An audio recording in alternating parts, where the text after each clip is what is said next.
Q and Review, celebrating 40 years of audio production, welcomes you to this week's edition of the Glasgow Times Sports Podcast, recorded from our studio in the Bishopbriggs Media Centre and by our volunteers working from home. Keep up to date with Q and Review news via our Facebook, X, formerly known as Twitter, or Instagram at Q and Review. That's @CUEANDREVIEW,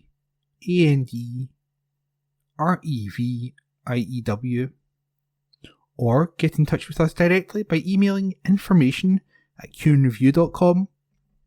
That's INFORMATION @CUEANDREVIEW.com, or by calling us on 0141 772 3979.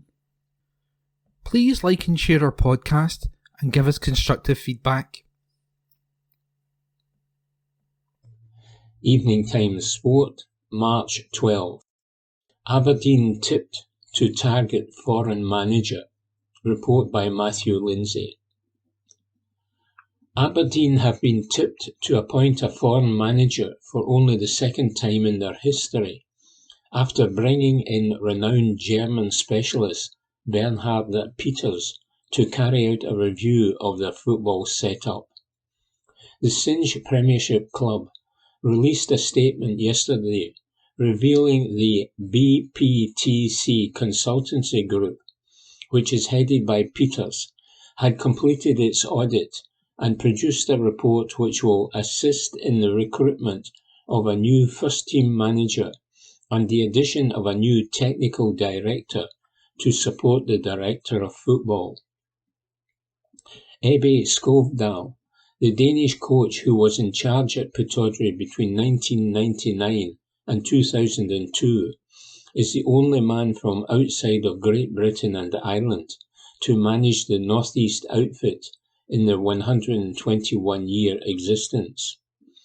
However, Derek Ray, the Dons fan, who is the lead Bundesliga commentator for ESPN and an expert on German football, suspects that former Hoffenheim and Hamburg Supremo Peters will have advised Aberdeen to talk to candidates on the continent. And Ray reckons the man who promoted current Germany manager Julian Nagelsmann from youth team to first team coach during his time at the Rhein-Neckar Arena may have identified a few interesting prospects to replace Barry Robson on a permanent basis. Ray said, "I would imagine, with Bernhard Peters involved now, that it probably opens the door to candidates who would not necessarily have been candidates for the Aberdeen job in the past. That would be my view. I would be surprised if Peters is not recommending people for Aberdeen to talk to. I am sure they have got their own candidates, but I don't think he will be recommending the usual suspects in Scottish football." Julian Nagelsmann has a pretty impressive CV. He is now the coach of Germany and was formerly the coach of Bayern and RB Leipzig, but he was the coach of Hoffenheim. It was Bernhard Peters and his colleagues who identified him as a youth coach with great potential. He paved the way for that ascension when he was just 28. That tells you a lot about the boldness there and the innovative thinking. A lot of other people would have dismissed the idea that somebody in his 20s could make his mark as a coach in the Bundesliga. Nagelsmann was let go by Bayern, but most Bayern fans now think that was a mistake. He will be in the dugout when Germany plays Scotland in the first game of the Euros in June. That is one high-profile example, and it is not the only one, of how Peters' innovative thinking has been of a benefit to German football. Whoever gets the manager's job, the technical director position at Aberdeen is important. That is one of the things which will come out of the review. A lot will flow from that in terms of their ideas going forward. I would imagine that will be somebody who has a lot of experience doing what Bernhard himself did years ago at Hoffenheim, a younger version, says Ray. Report by Matthew Lindsay. Evening Times Sport, March 12. Celtic release new kit to celebrate the club's Irish origins. Report by Ewan Payton. Celtic have released a new kit as part of its Irish Origins collection, and on Monday the champions teased on social media that a new jersey was on its way. Now fans have been given a first glimpse of the new green and white shirt, which was modelled by both Matt O'Reilly and Liam Scales in their promotional posts. The new kit is mainly all green, with several white pinstripes. Like last year's Origins effort, the jersey again features a clover badge, with the trims of the shirt orange and white. The club has also released a clothing line as part of the strip launch, with polo shirts and hoodies available in similar styles.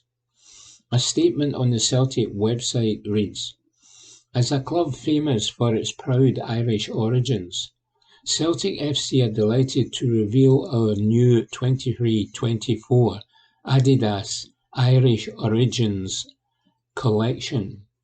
This brand new and extended collection follows the phenomenal response to last year's 135th anniversary Origins kit, allowing supporters in Scotland, Ireland and beyond to celebrate our connections, past and present, with the Emerald Isle. An Irish identity is strongly woven into the fabric of Celtic Football Club, since brother Walfrid, himself an Irishman, founded the club back in 1887. Thousands upon thousands have sailed the Irish Sea to support the boys over the years. Their passion and that of the proud Irish players who have pulled on the hoops for Celtic, alongside the managers and coaches who have been written into the club's illustrious history, ensure that our Celtic connections are celebrated worldwide, then, now, and always." Meanwhile, Rio Hatate is on course to return to action for Celtic after the international break, with manager Brendan Rodgers hoping to have the midfielder in his squad for the trip to face Livingston at the end of the month. Report by Ewan Payton.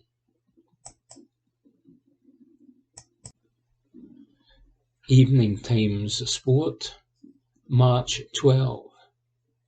Scotland squad for friendly double-header announced. Report by Ewan Payton. Steve Clarke has announced his Scotland squad for the country's upcoming friendly double-header. In one of the last opportunities to work with his players before Euro 2024, Clarke has named his squad for the games against the Netherlands and Northern Ireland. And it's a familiar-looking pool of players that the former Kilmarnock manager has picked as he looks to keep a settled team ahead of Germany this summer. The Scotland squad in full is goalkeepers Craig Gordon, Angus Gunn, Zander Clark, Liam Kelly. Defenders Andy Robertson, Jack Hendry, Ryan Porteous, Nathan Patterson, Scott McKenna, Greg Taylor, Liam Cooper, John Suter, Grant Hanley, Anthony Ralston, Kieran Tierney. Midfielders Billy Gilmour, Scott McTominay, John McGinn, Ryan Christie, Kenny McLean, Stuart Armstrong, Lewis Ferguson.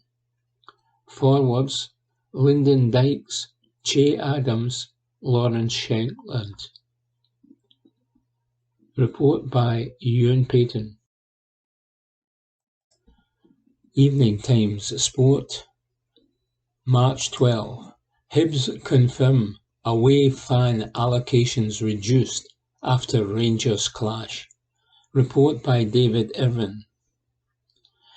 Hibs Chiefs have moved to reduce away fan allocations at Easter Road after unacceptable behaviour from rival supporters. The board of directors will lower the number of away supporters at matches, with the decision announced after the Scottish Cup tie against Rangers. Hibs Chiefs condemned abhorrent behaviour and chanting from some supporters in Scottish football, and the club has acted after instances of pyrotechnics, sectarianism and objects being thrown on the pitch. Now the club will limit the number of away fans permitted for matches, but this will exclude the Edinburgh Derby against Hearts. A club statement read, Hibs FC condemns the abhorrent behaviour and chanting made by some supporters in Scottish football. Over recent years, supporters' unacceptable conduct has become rife in Scotland, whether that be through the use of pyrotechnics, sectarianism, objects being thrown onto the field of play, or through other actions. This is simply not good enough. Understanding that the behaviour of certain sections of Hibs FC's own support has not been good enough at times this season, the club has been taking the strongest possible action against those who behave in an unacceptable manner, working with Police Scotland and colleagues at other clubs. Hibs FC now implores other clubs to act in a similar fashion, and the governing bodies to take serious consideration into the issues to ensure Scottish football is safe and welcoming for all. Following fan behaviour and chanting from opposing teams this season, the club's board of directors will be reducing the away allocation at Easter Road moving forward, alongside taking further actions. Football is a sport for all, and stadiums should be a place where families and friends can come together to support their team. Hibs prides itself on being a club for everyone, regardless of race, ethnicity, colour, gender, religion, creed, and sexual orientation. Everyone should be able to feel safe and comfortable attending a football match. Report by David Irvin. Evening Times Sport, March 12. Ali Miller earns first Scotland call-up. Glasgow back rower Ali Miller has been given his first Scotland call-up ahead of Saturday's Guinness Six Nations showdown with Ireland.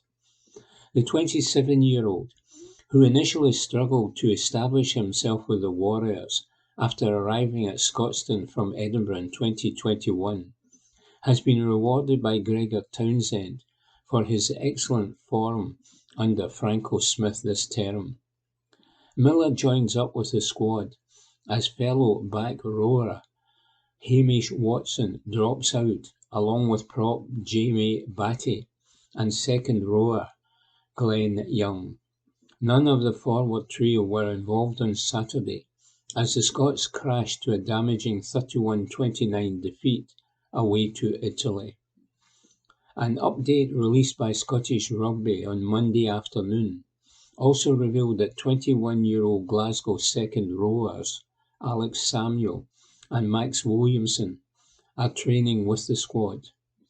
Their more experienced Warriors second row colleague Scott Cummings, meanwhile, is adamant that Scotland will have no Rome hangover as they prepare for their championship concluding match away to Ireland. Had the Scots won in Italy at the weekend, they would be heading to Dublin this week for a title shootout with their hosts. Instead, the visit to the Irish capital has become an exercise in saving face for Townsend's under-pressure team. If Scotland, currently third in the table, lose on Saturday, they will end the tournament with just 2 wins from 5 and could feasibly finish 5th if Italy defeat Wales this weekend. Said Cummings, "It's going to be a tough game. To get a win out there, we're going to have a 10 out of 10 performance. Ireland are one of the best teams in the world, and we've got to go to Dublin and try and put a performance in. We need to change 1 or 2 things from Italy and make sure we finish this campaign the way we want to and represent the country how we want to with the final performance." Scotland have not won in Dublin since 2010 and have lost each of their last 9 meetings with Ireland, including a chastening 36-14 World Cup pool stage defeat in Paris just 5 months ago. Asked how easily it would be for the Scots to rouse themselves for such a formidable match just a week after one of their worst results of Townsend's near 7-year reign, Cummings said, "Quite easily, to be honest. In the big games, the mentality takes care of itself. We remember that last game at the World Cup when we did not show up how we wanted to show up, and that still lives in our memories. There's going to be no shortage of motivation after Saturday's game and the last time we played Ireland, so we're excited for it. It is obviously going to be a tough challenge, but one we are ready to take on." Evening Times Sport, March 13.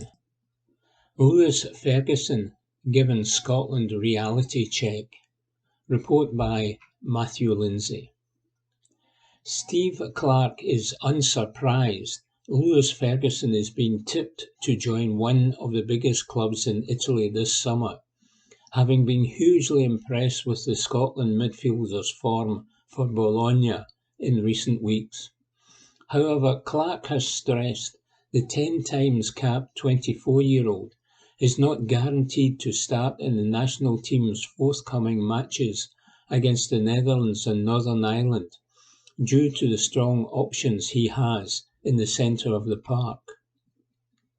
Ferguson has been linked with Serie A giants AC Milan, Inter Milan, Juventus, Lazio and Napoli in recent weeks, as he has helped the Stadio Renato Dallara outfit to move into 4th place.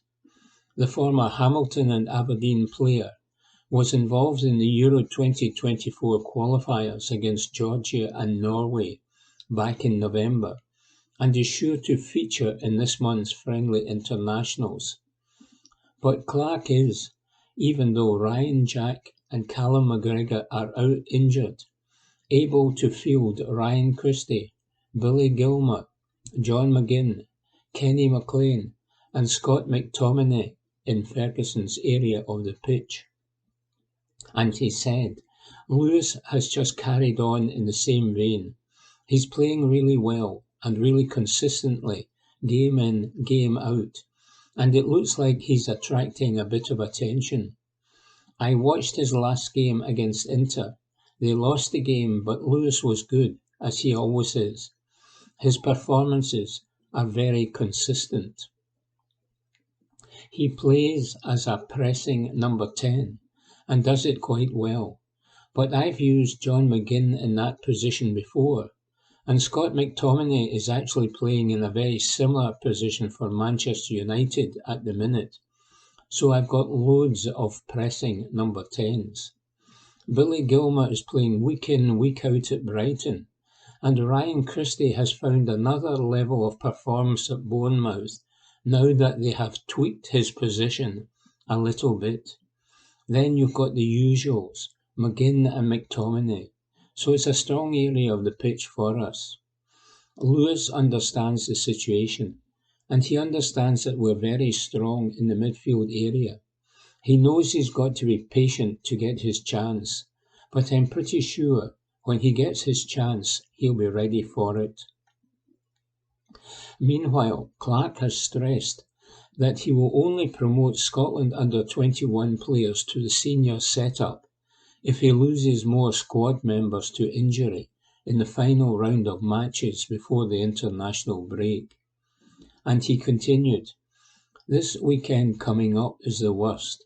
I just sit slumped with my head in my hands, thinking, don't get injured, don't get injured."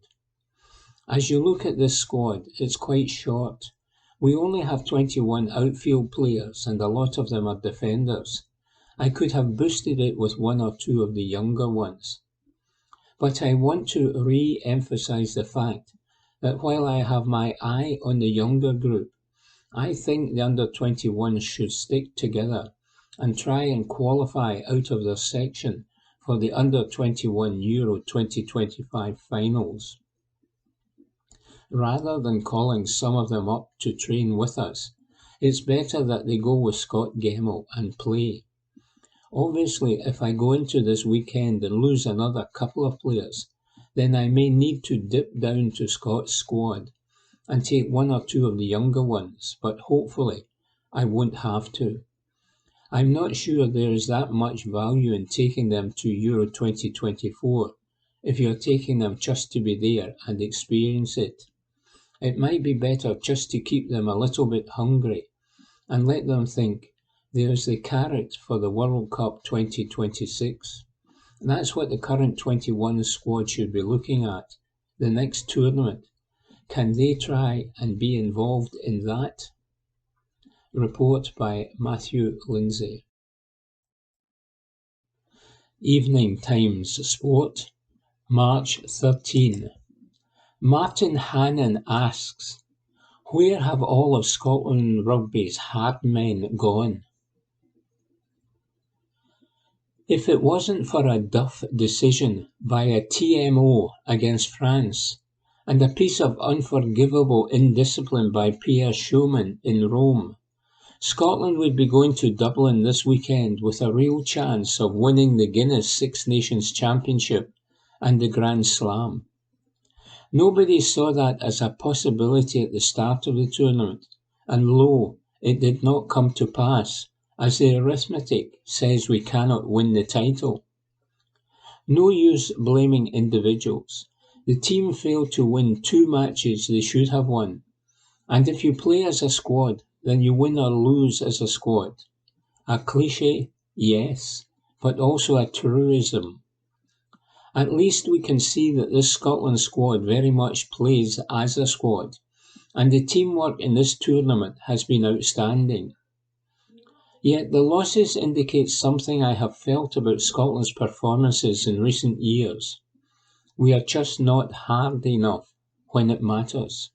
Scotland should have won against France at Murrayfield and against Italy in Rome, but especially on Saturday, we let the Azzurri off the hook big style. Why? Because we don't kill off the opposition when we can. We don't pummel them when they are on the back foot. We don't send them off down the way to dusty death, figuratively speaking, of course.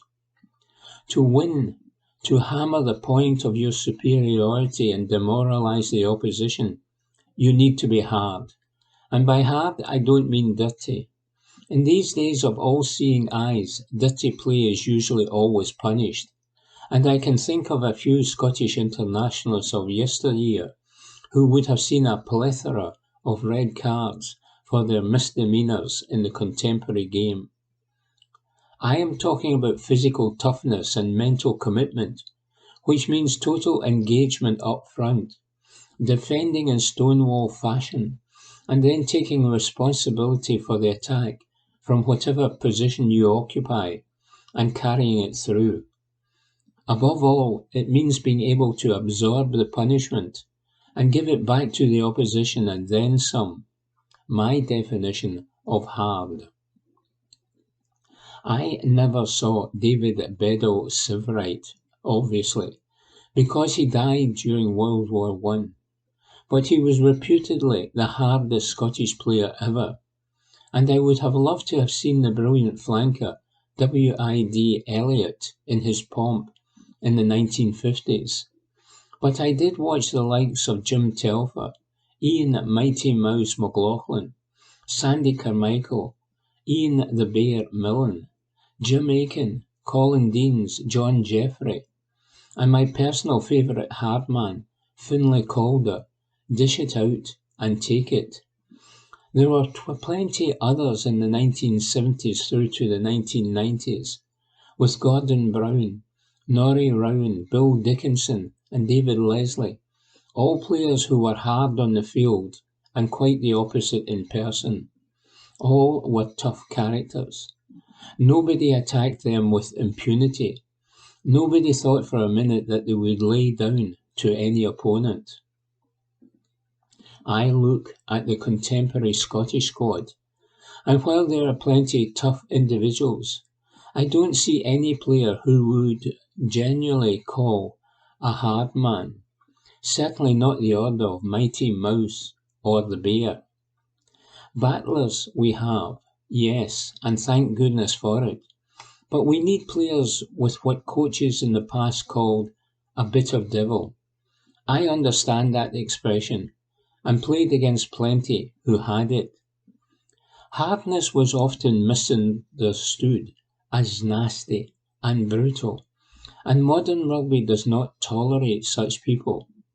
That's a good thing. We really don't need players who tackle high, who smack opponents off the ball, who hit with a fly punch or stamp, invariably when the referee cannot see. What we do need is players who stand up to opponents, who drive into them, who make it public that they will live up to that old Scottish motto, "Wha dare meddle wi' me?" I don't think Scotland can develop a bit of devil before Dublin, but they have a very good reason for doing so, the Triple Crown. Ireland cannot win the Triple Crown of 2024, but Scotland, and only Scotland, can do so. Don't tell me it doesn't matter. It's just a hypothetical award, because to beat the best of the home four nations is still worth fighting for. I know I tipped Ireland to get their second consecutive slam, but very few people foresaw that England would be their undoing. And yes, England deserved that victory at Twickenham in a game which ended with Ireland showing heavy legs and a touch of tiredness. They have been on a long and brilliant run, but they are knackered, and it showed. Problem is that Ireland need to defeat Scotland on Saturday to ensure that they win the championship, and I still think they will beat us. But wouldn't it be wonderful for Scotland to tear up the record books, play with gusto and spirit, and win the Triple Crown for only the 11th time, and the first since 1990? If you can't win a title, then making history is a very acceptable consolation, says Martin Hannon. Evening Times Sport, March 13. Golfers at Dalmuir say efforts will continue. Report by Ava White. Clydebank golfers have welcomed the news that the area's only public golf course has been saved from closure, but say this is only the start. On March 6, West Dunbartonshire Council, WDC, met to set its budget for 24-25. Councillors were presented with more than 50 money savings options to plug an £8.3 million budget black hole, one of which was to close or downsize Dalmuir Municipal Golf Course. This proposal was rejected. Following the announcement, Jerry Smith, match secretary at Overton Golf Club, one of several that play at Dalmuir, told the Glasgow Times he is delighted, but that there are discussions that now need to be had. Jerry said, "I am obviously delighted and we couldn't be happier, but it's only the start. Now we need to get all the clubs together with the council and discuss how to go forward with the course rather than just leaving it how it is right now. The course could make money if it's invested in. When I say invested, I'm not talking about a lot of money, just enough to make sure it's up to a good standard where people will want to play it. It's been let slip over the last 2 or 3 years, which is why it has been losing money. Money could be recouped if more things were brought to it, such as amenities for people. There was a bowling club there, but that was shut down. It was supposedly going to be turned into a putting green by the previous pro, but he left, and that position was never filled, so it's just lying there doing nothing. There's also a cafe sitting there with rooms at the back of it. People could easily sit in there and have a cup of coffee, or even a drink, but there's absolutely nothing there right now. Jerry went on to explain that modern golf courses cater for much more than just a round of golf, and that he hopes Dalmuir will eventually be the same. The 51-year-old believes there are several development opportunities that could be taken at the landmark course, including transforming the current vacant cafe. And the Clydebank resident added, "Golf clubs now, they don't just cater for golf, they serve food, drinks, etc. With the summer coming up, people will be using Dalmuir Park with their kids. If the cafe was open, they could then go in there and get an ice cream for the kids and a coffee for themselves, or whatever. You can't even do that right now. It would bring more people in. Obviously, with the bowling greens at the back, they could easily be transformed into a putting green. The council could charge 50p or £1 for kids to go on and have a wee shot of putting. It could help them get into golf as well. These are things that nobody is interested in. If the books say the balance is minus, they, WDC, just think, well, how can we get rid of that? Instead of saying, how can we make this better? And how can we make it so it's making money?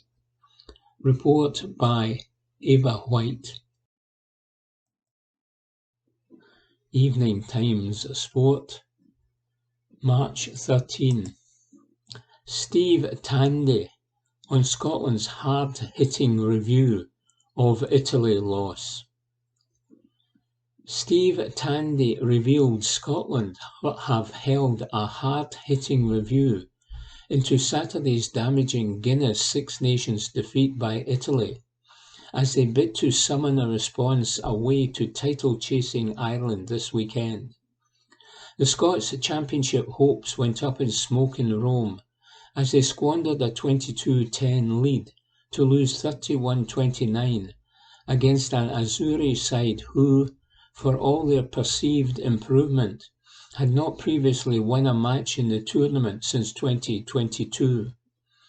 Defence coach Tandy revealed the players and coaches had a frank debrief on Monday as they attempt to iron out the issues that cost them so dearly at Stadio Olimpico. Obviously, huge frustration and disappointment.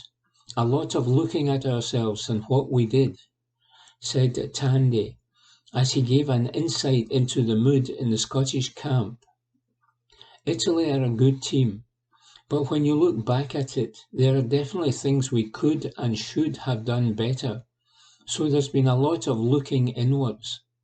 It was a pretty quiet place after the game, and then coming in on Monday, the review was hard-hitting. The boys have reflected. They've looked at the footage. They've fed back themselves. We had a pretty good meeting, as much as it could be good after a loss.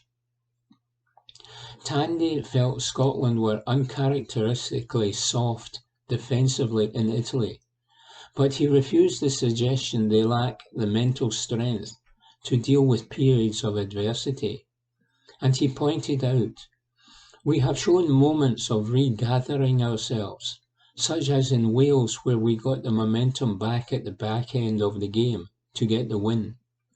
Against England we were 10-0 down after the disappointment of the previous game against France, where everyone said we should have won the game. So getting over that to beat England shows we've got the mental capacity to do those things. But it's always a work in progress. There's always space to learn and grow. These losses hurt, and they make us ask questions around certain things. But at the end of the day, we've got a huge game on Saturday, so we cannot dwell on it for too long. We are going to lose momentum in Ireland. No team goes there and dominates. We are going to be under pressure for a lot of the game, and we've got to deal with that. In a lot of the competition, we've dealt with it. There are moments when we haven't dealt with it, but we're learning all the time to try and deal with those situations more consistently. Scotland's defeat in Italy effectively cost them the chance of a title decider against Ireland in Dublin, but they still have the chance to claim a triple crown for the first time since 1990 if they can defeat the side that dismantled them 36-14 at the World Cup in October. Said Tandy, I forgot about the Triple Crown after Saturday night, to be honest, but we're playing for a trophy. I don't know how many years it is since we have been playing for a trophy. That's the beauty of sport, the fact you can be down at the lowest of lows, but now we have the potential to be at the highest of highs, which is exciting for us. We know we're going to have to play really well to get what we want, but it's a game. Anything can happen.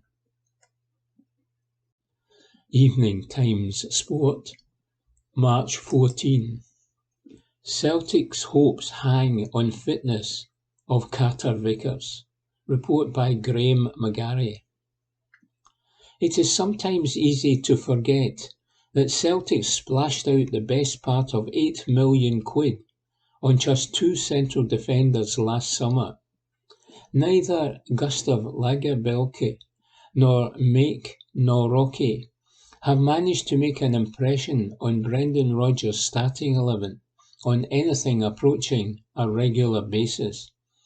In fact, neither have managed to climb above Liam Scales or Stephen Welsh in the pecking order of the central defenders at the club, never mind live up to their price tags, which is as damning an indictment on their respective abilities as it is to the recruitment process that brought them to the club at such cost.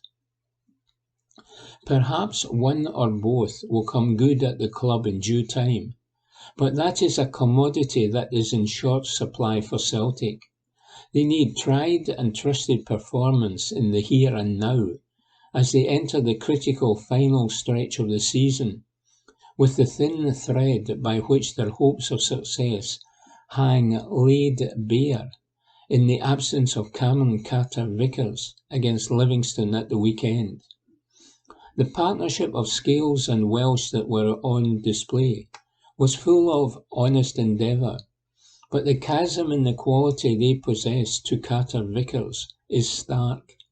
Defensively, Livingston were able to trouble them, of course, scoring twice at Celtic Park and fashioning a couple of other presentable opportunities that could have made a dicey situation at the club a disastrous one had they been converted.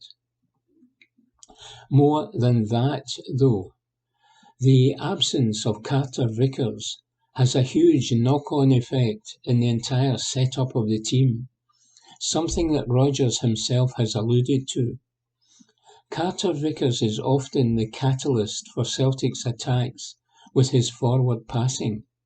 Without him, there were far too many balls played across the back line at the weekend, and even then, many of them were played behind their target, slowing down the attacking phase before it had even got going.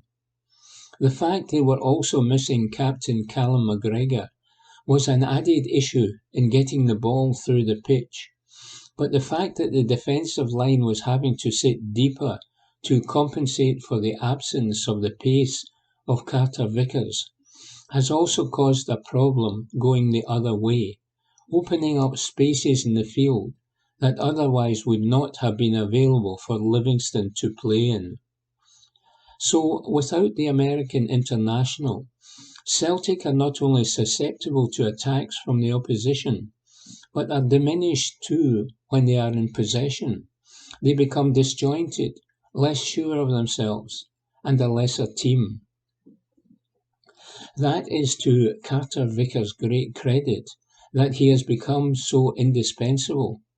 But it is to Celtic's detriment that they are so reliant on one player, particularly as his entire campaign has been plagued by a spate of injuries caused by underlying issues associated with his knee operation in the summer.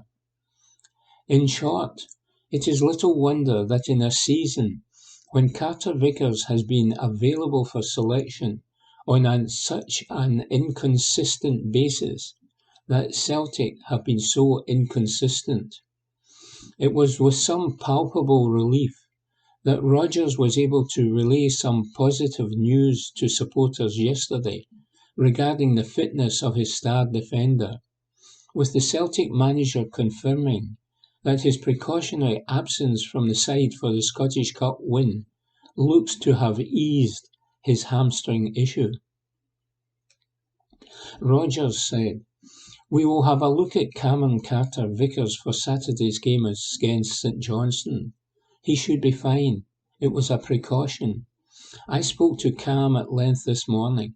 He just feels everything is based from around his knee operation.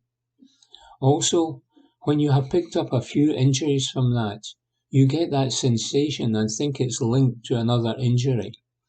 Thankfully, it doesn't seem to be that. We have had the scan, which has come through fine. He's done some work with the medical team, and hopefully he will rejoin the training squad on Thursday and Friday." Celtic have 9 league games left to play, as well as 2, they hope, in the Scottish Cup. If they are to emerge from this season with a domestic double, despite their frequent troubles, they will undoubtedly need Carter-Vickers to be present for the vast majority of them. The trouble is, his longest run of games this term was the 5 consecutive matches he managed between November and early December.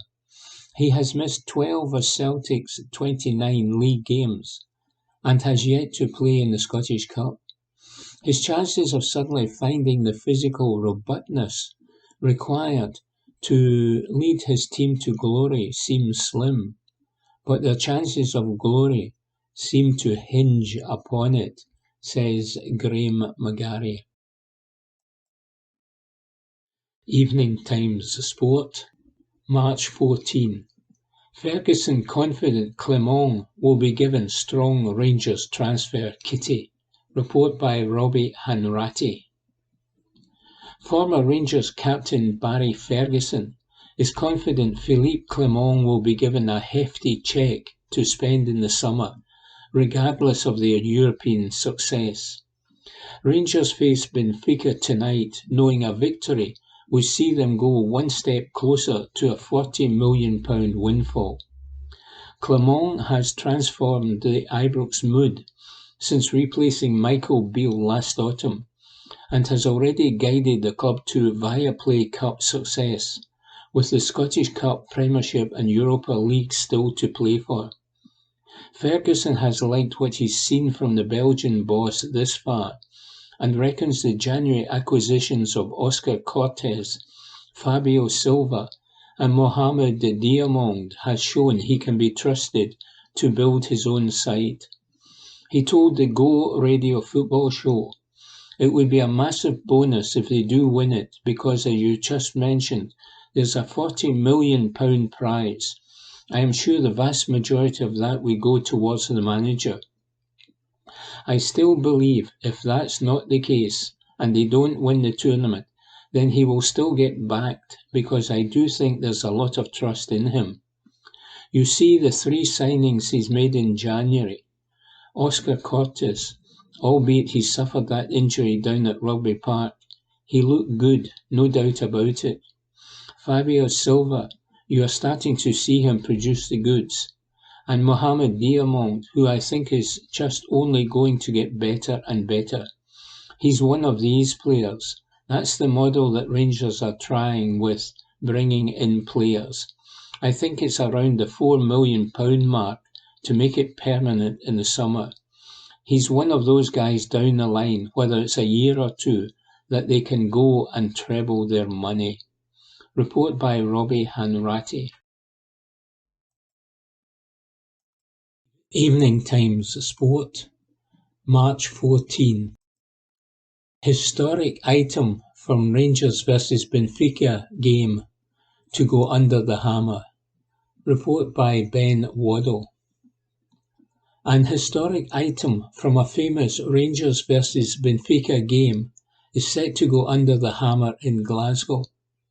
A 76-year-old match programme from one of Rangers' first post-war fixtures overseas is expected to change hands for a four-figure sum when it goes under the hammer next month. The 16-page publication, produced for the Ibrox Club's friendly against today's Europa League last 16 opponent, Benfica, in Lisbon on February 10, 1948, will be given a guide price of between £800 and £1,200 when details go live online tomorrow ahead of its auction at Glasgow's Trades Hall on April 10. It has been described by auctioneer and sporting memorabilia specialist David Convery as one of the rarest Rangers, and indeed Scottish, post-Second World War match programme in existence.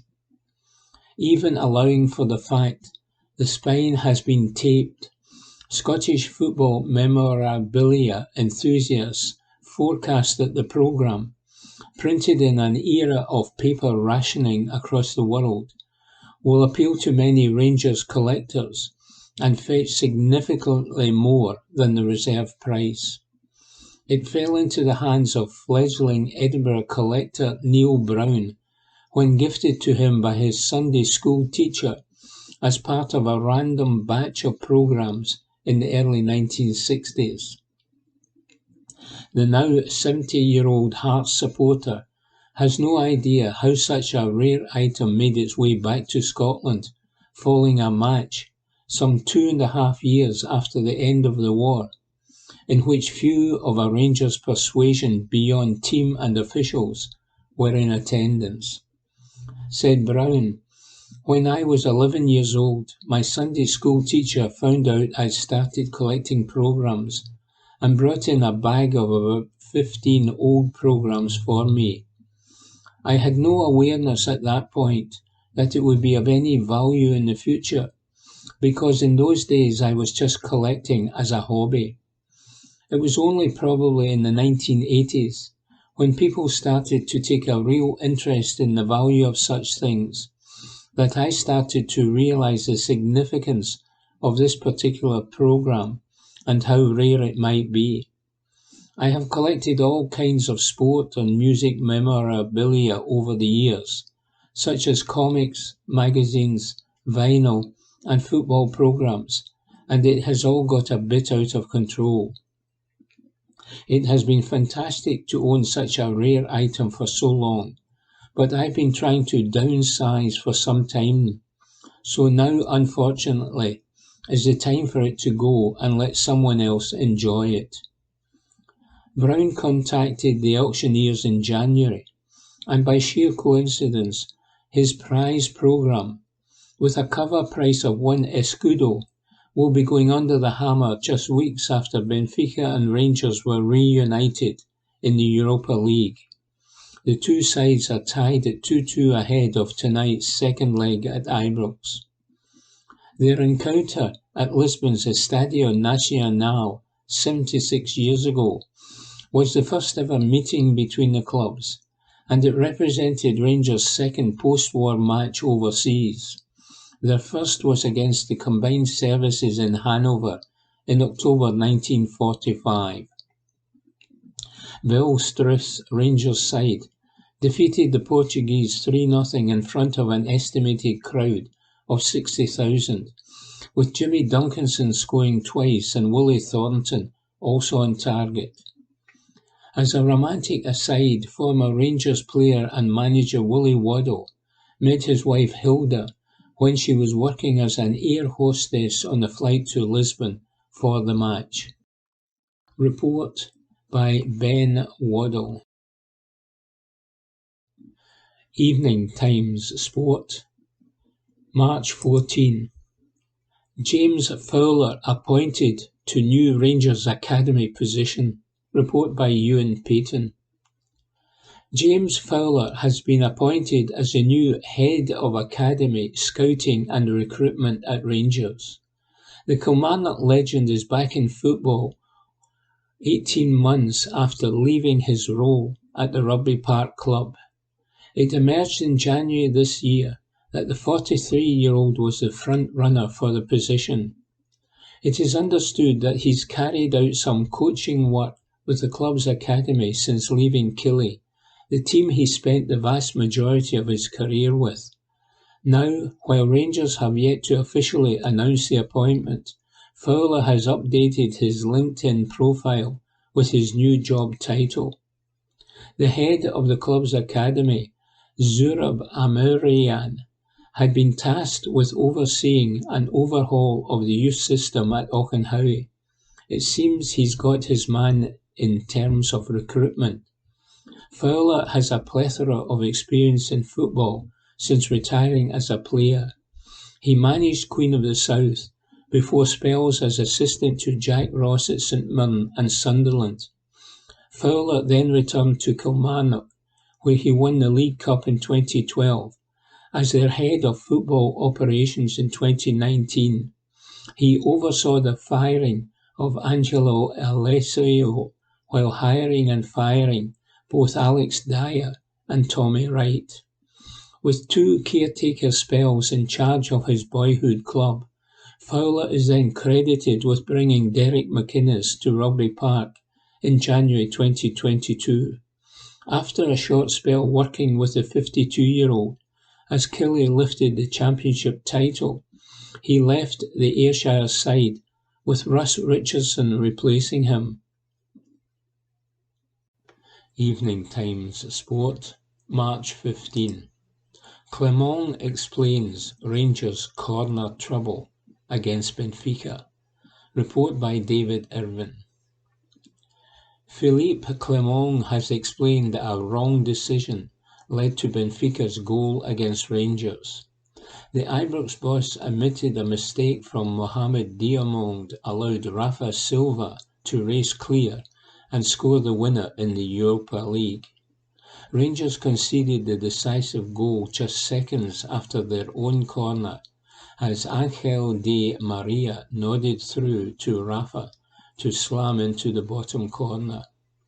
On the goal, Clement explained, "We made a wrong decision.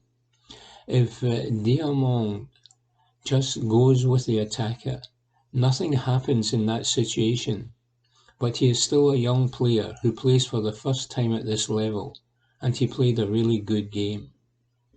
Pushed on whether his side were left exposed from their own corners, Clement said, "Because they have a lot of quality, that's one thing, and the goal we got against us, we made the wrong decision. I don't think they created a lot of chances. We had a counter-attack in the first half on set pieces." Ali McCoist said of the goal, "That cannot happen from your own corner. I don't care who you are or what level you are. I'm afraid to say that cannot happen at any level of football. That is your corner, and 2 passes, and Rafa Silva, who in my opinion I thought was the best player on the pitch, all of a sudden he is through with the goalkeeper to beat. You have got to call it as you see it. I think it is a terrible goal to lose defensively.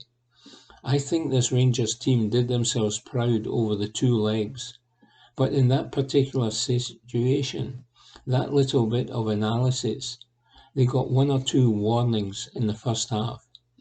That wasn't a one-off. I reckon it was 2 or 3 times in the first half, where Rangers have got a corner in the wide area, and I'm looking and they've not got a defender 50 or 60 yards from their own goal. Report by David Irvin. Evening Times Sport, March 15.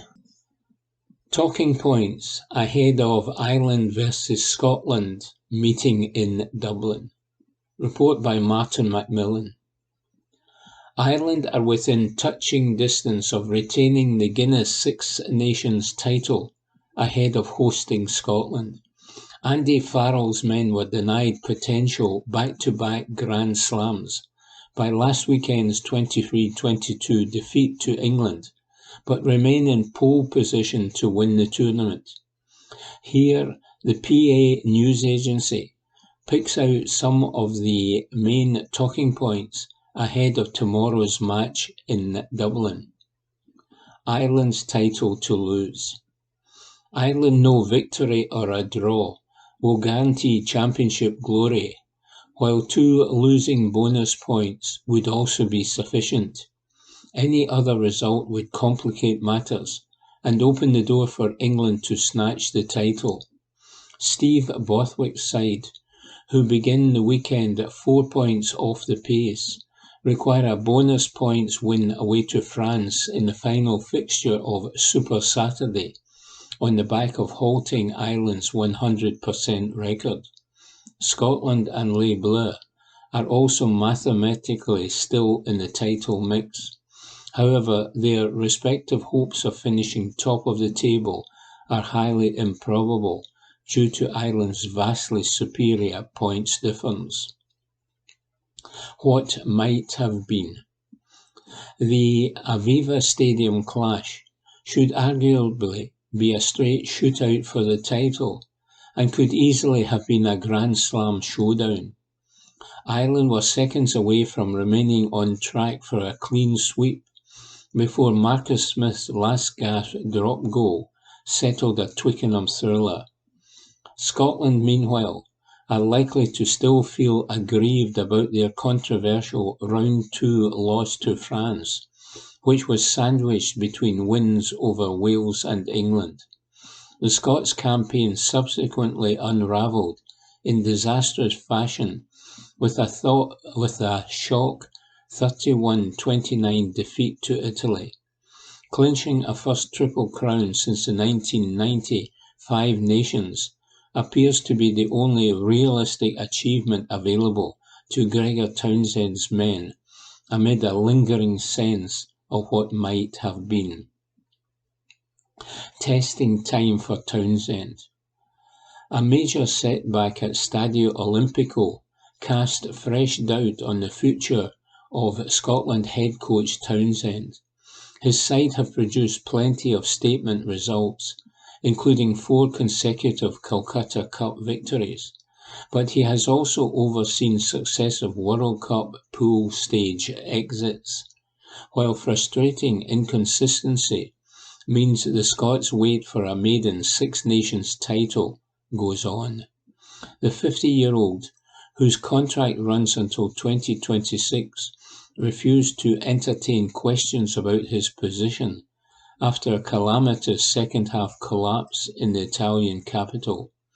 Townsend insists he still believes in his players and will be desperate to end the championship by lifting silverware to alleviate mounting pressure. Decade of dominance. Ireland continued their dominance of Scotland at last year's Rugby World Cup in France. Ireland have played pivotal roles in Scotland's recent underwhelming World Cup campaigns during a decade of dominance of this fixture.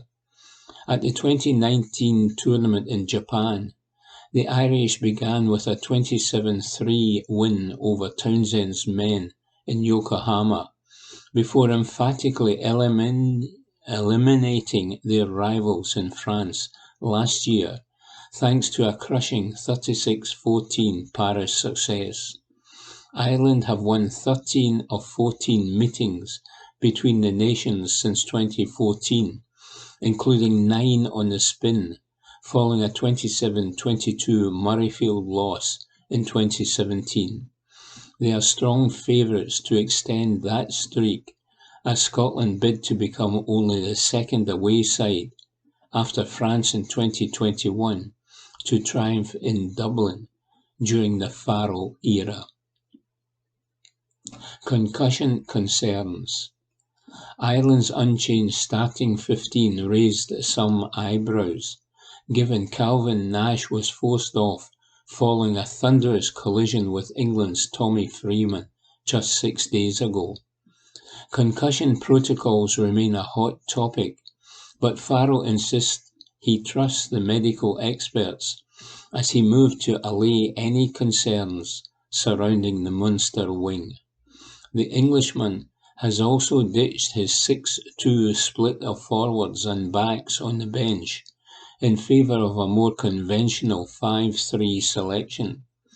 The bold call backfired in London due to head injury assessments dictating the withdrawals of Nash and his replacement Kieran Frawley, who is not fit to feature this weekend.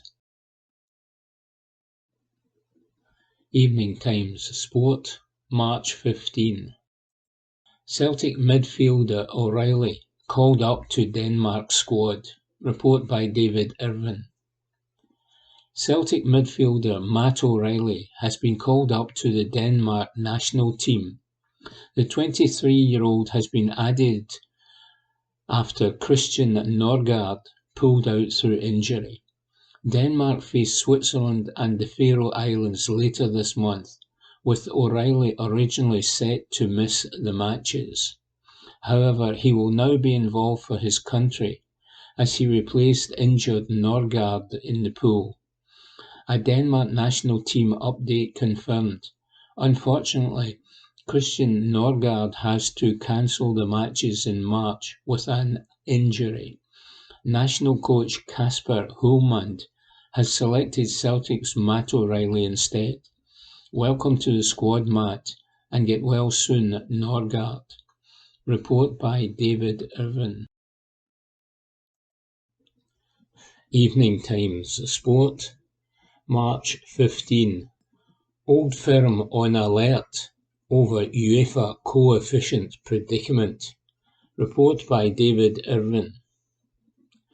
Scotland's UEFA coefficient is at risk of falling outside of the top 10, meaning the guaranteed Champions League qualification spot is at risk, putting Celtic and Rangers on alert. For the past 2 seasons, the winners of the Scottish Premiership have advanced straight into the group stage of the competition due to Scotland's relatively high country coefficient. It has meant Celtic have automatically been included in the group stage draw due to Scotland being within the top 10 country coefficients and eliminating the need for any qualification rounds. However, that could all change, meaning next season's title winners could still face qualification rounds for the competition. That is because the Czech Republic are just one result away from leapfrogging Scotland and taking the all-important top 10 spot. The Czechs have just Victoria Pilsen left in the Europa Conference League this season, but just one draw from the 2 quarter-final matches, and Scotland would be overtaken in the UEFA coefficient standings. While it still makes for bleak reading with Pilsen within striking distance, their draw is yet to be made in the tournament. It could have been worse had Sparta Prague or Slavia Prague advanced in the Europa League last night. Both teams lost and were eliminated from the Europa League. That would mean the automatic Champions League spot would be taken by the Czech leagues and leave the winners of the Scottish Premiership title next season still facing qualifying rounds to make the Champions League proper. It would also see the second place side have to go through 2 qualifying rounds to make it into the hat for the group stage of the tournament, instead of just 1.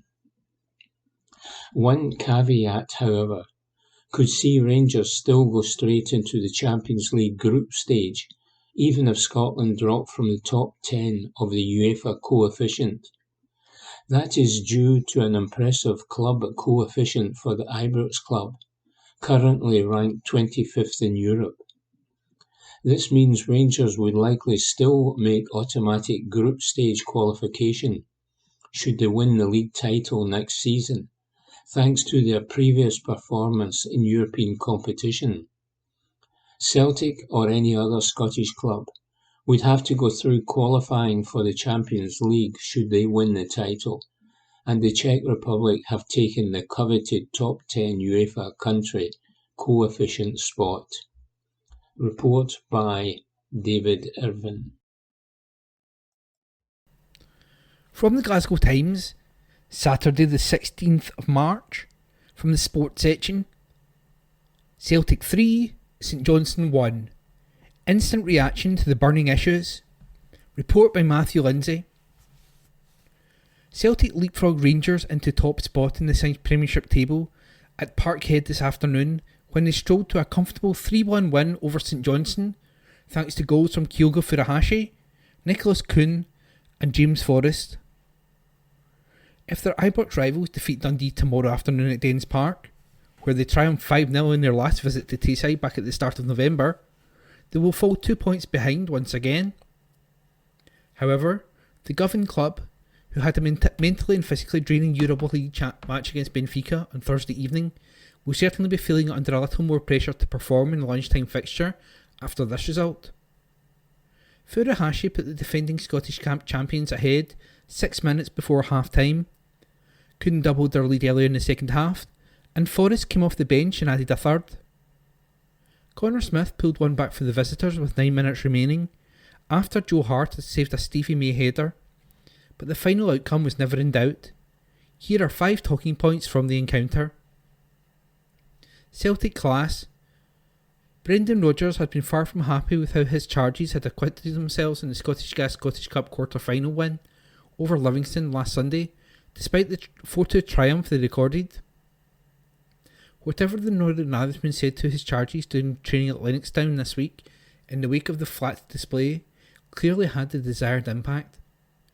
They were much approved against St Johnstone today.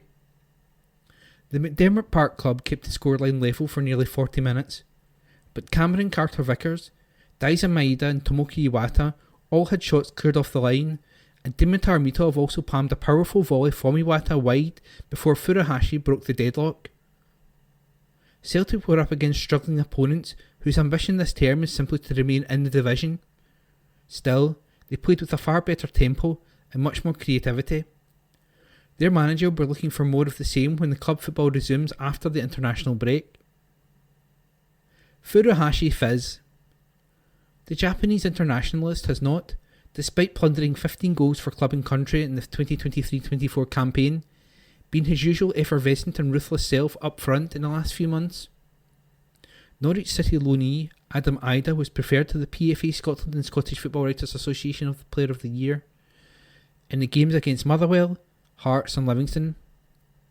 But Furuhashi came on and netted in the triumph over the latter last weekend, and he was restored to the starting lineup this afternoon. He really should have broken the deadlock when Kuhn sent him through and Mitov with a lob over the top of the St Johnstone defence.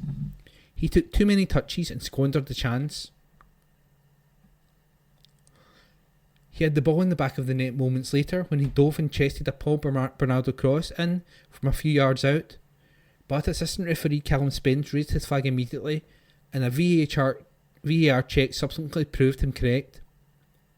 Furuhashi, though, stuck at it and was rewarded for his perseverance 5 minutes before half-time. He got on the end of another Kuhn delivery and headed home. On this occasion, the new technology showed he was not offside. Scorer turned provider and provider turned scored in the first minute of the second half. Furuhashi squared across goal and Kuhn had the simplest of tasks to side foot beyond Mitov. The striker put in a power of work in the final third. He chased down every ball and did not give the St Johnstone defenders a second to relax. He received a standing ovation when he made way for Ida with 20 minutes left on the clock. Could the rest he has received mean he's back to his very best for the run-in? On this evidence, it is a possibility. CCV confidence. Celtic fans were relieved to see Cameron Carter-Vickers, who missed the Livingston Cup tie due to a minor niggle, back in the side at the centre-half today. The United States internationalist dovetailed well with Stephen Welsh in the absence of Liam Scales, and dealt comfortably with the limited threat which the Perth club posed going forward. The defender, who has donned the captain's armband while Cal McGregor has been sidelined, is so important to the Glasgow club. His teammates seem to take confidence from his considerable presence at the back. Keeping him fit is so important for Celtic. Iwata composure. Celtic have lost their talismanic skipper McGregor at the worst possible time, but there was nothing wrong with how the midfield three performed today. Bernardo, Iwata and Matt O'Reilly bossed proceedings. Iwata sat deep in a 4-1-4-1 formation and pulled the strings for his side. His distribution was excellent and his reading of the game intelligent. He was, too, unfortunate not to score on a couple of occasions, not least in injury time when he headed over from close range. The former G-League Player of the Year has big boots to fill, but he's growing into the role with every game and starting to fulfil the potential he showed when he first arrived on these shores last year.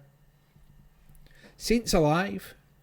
Having put in a 4-game losing run in the Premiership behind them with a win over Aberdeen away and a draw with Livingston at home, St Johnstone travelled to Glasgow in slightly better spirits. Sven Spranger, limping off, injured midway through the first half, following a collision with Daisy Maeda, did nothing to help their cause. But Craig Levine's men were well beaten today. Celtic keeper Joe Hart only had one save of note to make during the course of the 90 minutes. His opposite number, Mitov, who tipped a dipping Matt O'Reilly free kick over his crossbar at 2-0, kept the scoreline semi-respectable for the visitors. With Ross County recording a surprise 2-1 victory over a third-place Hearts at home, St Johnstone are now just a point above the second-bottom Dingwall club, with 8 games remaining. The heat is well and truly on. And that article was by Matthew Lindsay. From the Glasgow Times, Saturday the 16th of March, from the sports section, Celtic boss Rodgers drops Rangers quip over St Patrick's Day plans, by David Irvine. Celtic manager Brendan Rodgers has revealed he won't watch Rangers against Dundee. That's because he'll be busy celebrating St Patrick's Day. The Parkhead manager explained he would have no interest in Scottish Premiership action on Sunday and would instead focus on the celebration of the Irish community worldwide. Celtic leapfrogged Rangers at the Scottish Premiership Summit with a 3-1 win over St Johnstone on Saturday, but Philip Clement's men could regain the lead at Danes Park. Quizzed on whether he'd keep tabs on the match in Dundee, Rodgers told Sky Sports, "Well, it's St Patrick's Day tomorrow, so I'll be celebrating St Patrick's Day. There'll be a celebration of the Irish community worldwide. I won't have any interest in any results. We've done our job today, and that's all we can do, and we'll have a good day tomorrow." On victory over St Johnstone, Rodgers said, "I thought from the start of the game there was a great feeling in the stadium and from the crowd. The players started the game well, and I thought overall it was a very good performance. The only downside was when I made all the changes, our pressing went a little bit passive, and that gave them a little bit more time on the ball than we would have wanted." And, touching on the progress made by January signing Nicholas Cunn, Rodgers added, "I think you are starting to see a little bit of why we brought him here. He's very quick. It was just hard for him when he came in, struggling with his teeth and everything medically, but he has shown now that he has strength back up and he's training really well. He obviously puts in a great cross for the first goal, and you see his speed for the second one. We always want our wingers to get in the box. He got himself in there and scored a fantastic goal." And that article was written by David Irvine. From the Glasgow Times, 17th of March, from the sports section, Clement defends ref over Dundee vs Rangers call-off, by David Irvine. Philip Clement has defended Don Robertson's call to postpone the match between Dundee and Rangers as the right decision. The Ibrox boss was left disappointed over the late call-off just 90 minutes before the scheduled Scottish Premiership fixture. And Clement bemoaned the match being the sole call-off in Scotland, despite also being selected for live Sky Sports coverage. However, the Belgian took no issue with Robertson's decision to postpone the match, as he defended the decision despite his disappointment. He told BBC Scotland, "I understand the referee. Totally, he made the right decision. You cannot play football on this surface. I think it is clearly in the rules of football that if you throw a ball in the air and it doesn't bounce, you cannot play a game. And then we don't even speak about the safety of the players. You cannot have any stability on this field at this moment. It is a strange thing to have this. I understand if it is 2-3 weeks constant pouring rain, but after maybe one night of rain, to have these circumstances means there was already a problem." Clement added, "It is really dangerous for injuries. We can say yes, 50 or 60 years ago, football was played in these kind of pitches. And that's true, but there has been an evolution as in those times they also played the game with laces in the football.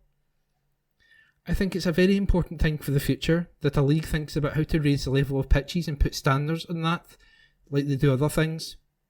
They have standards with things like lighting, for example, to have a good broadcast of the game and to have a good product.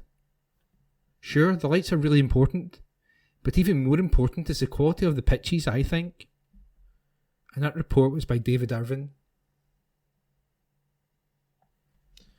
From the Glasgow Times, 17th of March, from the sports section. Rangers release scathing statement after Dundee match postponed. Report by David Irvin. Angry Rangers chiefs have released a scathing statement in response to the match against Dundee at Dens Park being postponed 90 minutes before kick-off. Club officials were left extremely disappointed and angered after the Scottish Premiership match, due to be broadcast on Sky Sports, was called off after players and fans had arrived.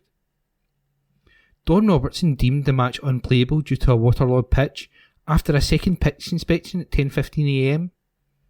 The ball would roll on the surface but would not bounce. Rangers chiefs were left furious over the situation, with players and staff inside the stadium and supporters arriving in Dundee for the match before confirmation of the call-off. And the club have questioned why no concerns were raised over the playing surface before Sunday morning. And the statement cites reoccurring issues at Dens Park over the pitch, with previous matches postponed at the venue after heavy rainfall. The club correspondence went on to state that the call-off reflects poorly on our game as the only match postponed in the UK this weekend. A Rangers club statement read, "Rangers FC, on behalf of our supporters, are extremely disappointed and angered with the late call-off of today's match with Dundee FC. The first team had prepared as normal for the match, and it was not until this morning that any concerns over the playing surface were raised. It is not understood why the home club did not raise those concerns in a more timely manner, given the reoccurring issues they have had with their playing surface at earlier points in the season. The Rangers team and thousands of their supporters had already arrived at the stadium by the time a decision was reached. This is the only match in the entire UK Senior Leagues to be postponed this weekend, and given it was to be shown on Sky Sports nationwide, reflects poorly on our game." And that report was by David Irvin. Evening Times Sport, March 18. Scottish women's clubs must be brave, bold and believe to follow Arsenal's success, says Alison McConnell. Kevin Costner fans will remember the "if you build it, they will come" mantra from the cheesy 1989 movie Field of Dreams. For shoeless Joe Jackson and Archie Moonlight Graham substitute the ghosts of yesteryear in women's football into their own Fenway Park as they get the chance to play games inside proper stadia. Last month, Ibrox hosted Rangers vs Celtic, while Celtic announced on Friday afternoon that Celtic Park will host SWPL games against Hearts and Hibs in April and in May. Last year, Celtic knocked the record SWPL attendance out of the park with a crowd of 15,822 for the last game of the season last May, as they missed out on their first title by minutes. Across the city, Rangers had just under 10,000 inside Ibrox for their game against Glasgow City on the same day as the Petershill side clinched the championship. And when it comes to growing the game and sustaining the interest that the Scottish women's game witnessed towards the frantic end of last season, there is a strong argument to suggest that the more commonplace it becomes to play games in the natural home of the club, the better it is for the growth and development. The obvious body of evidence for such an argument would come from Arsenal. For the first time in its history, this season the Emirates sold out 60,000 tickets for back-to-back WSL fixtures as they took on Manchester United and then Tottenham Hotspur. It came following last season's sellout for the UEFA Women's Champions League semi-final against Wolfsburg.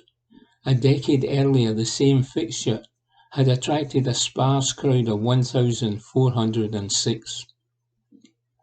But while other clubs may look at Arsenal and aim to emulate just how they have achieved such numbers, the bottom line is that it has not been a quick return from a recent investment.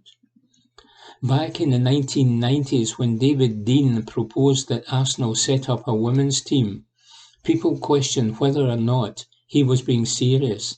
They asked if it was a publicity stunt. This last week, at a Women in Football event, Dean suggested that owners have to show bravery, commitment and vision. They have to speculate to accumulate. When Arsenal played Chelsea at the Emirates 3 years ago, there were 8,000 people. Now there are 60,000. You've got to be brave. Be bold, he said. The point is that Arsenal are now on the cusp of reaping the rewards of an investment and initiative that has been 30-odd years in the making. It has not been an overnight success. Crucially, they have stuck with it. Even when there were small attendances at the Emirates, they have shown a faith and longevity to invest in their women's side with a belief that it would be a slow burner. What they are witnessing now is the success of that belief. In Scotland, Glasgow City deserve enormous credit for the vision that brought about their very formation, simply because at the time so few male teams offered female pathways, female coaching, female academy structures. But even now there remains a suspicion that for many clubs their women's side is there for the optics rather than for any serious investment or promotion. To that end, it remains so important that there is excitement and intrigue in what happens in the league.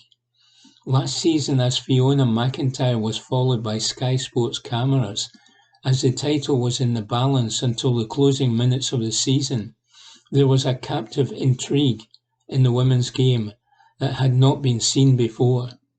That excitement can only benefit the profile of the league, but all clubs have their part to play in ensuring the game is moving in the direction it should, says Alison McConnell. Evening Times Sport, March 18. Townsend eyes consistency for Scotland. Report by Ed Elliott.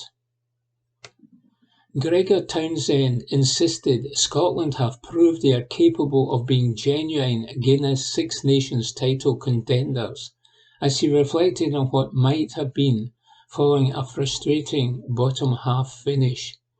The Scots showed plenty of promise during an inconsistent campaign, but slipped to fourth place in the final standings after being denied a first Triple Crown in 34 years by Saturday's 17-13 loss to champions Ireland. Defeating Dublin was a third from 5 championship fixtures, following a controversial round 2 reverse to France and last weekend's shock loss away to Italy. Head coach Townsend, who faced questions about his future after a chastening experience in Rome, is adamant his side are making progress. And he said, "We were in contention over the last couple of weeks, which has not been the case before in the championships. We would have been more in contention if we'd been awarded that try against France. So I think the evidence is there. We are still searching, like any team, to back up performances. It is difficult during the Six Nations. Every team has found that, and in particular this Six Nations with the competition and the quality of the teams we were up against. If you don't get your performance spot on, then you're going to be really challenged to win a game. We have to be at our very best every time we play." Scotland have not won the championship since winning the final 5 Nations in 1999. Hugh Jones' late try offered hope of ending on a high, but it proved to be a consolation as Ireland held on to retain their crown. Co-captain Finn Russell, who kicked 8 points at the Aviva Stadium, spoke of mental frailties undermining his country's development following the largely positive performance. While head coach Townsend hailed Scotland's tenacious defensive display as their best in years, he concurred with the assessment of his influential fly-half.